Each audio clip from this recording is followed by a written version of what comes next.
Luca Isgro, buona anche la seconda per l'Ogliato che supera in maniera agevole il Bisacquino. È stata proprio la dimostrazione di quanto l'esperienza e anche la qualità del gioco abbia fatto la differenza a lungo andare. Ma intanto ciao, sì, questo hai pienamente ragione, non ci nascondiamo che siamo una squadra fatta per costruire, per vincere, quindi oggi si è vista anche l'esperienza, perché all'inizio ho messo anche qualche giovane, perché è giusto che dobbiamo inserire pure questi giovani che sono molto ma molto promettenti, e poi sappiamo tutti l'esperienza di Vice Restivo, di Gianmario, di Cottone, un po' di tutti, e alla fine e poi alla lunga si vede che con la loro esperienza possiamo portare le partite a nostro favore.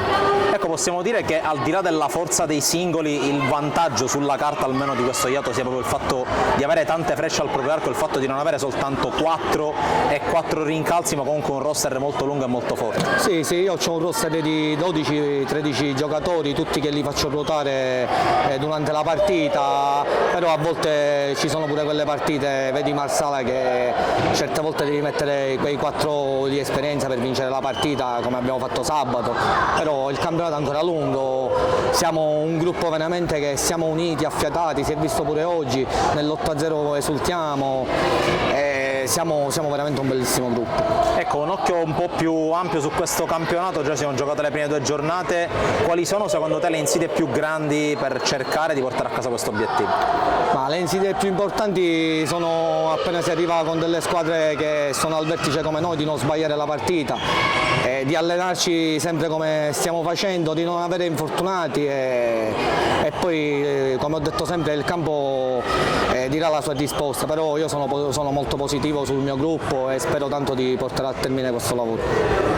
Siamo con Vincenzo Restivo, uno dei protagonisti di questa goleada dell'Ogliato. L'impressione è che sia stato tutto molto facile, però comunque questa vittoria ve la siete dovuta conquistare soprattutto nel primo tempo. Sì, sapevamo che non era una partita semplice, loro venivano da un pareggio della partita precedente, quindi l'abbiamo studiato in settimana col mister e ci eravamo detti che non era una partita facile da portare in porto, però abbiamo deciso di entrare con una mentalità diversa rispetto alla partita scorsa, precedente, quindi di mettere tutta la nostra esperienza, tutto il nostro valore per portare a casa questi 3 punti. Ecco, tanta gente di esperienza, ovviamente anche qualche giovane importante, però la sensazione è che voi che siete più esperti diate qualcosina in più anche proprio nel dialogo, abbiamo visto tanti gol su azioni proprio manovrate con tanti tocchi. Sì,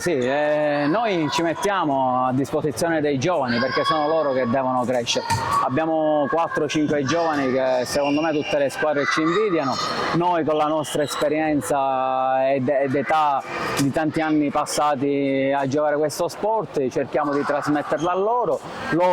in questo mese e mezzo ci stanno seguendo alla minima cosa che gli diciamo, quindi secondo me hanno solamente da migliorare.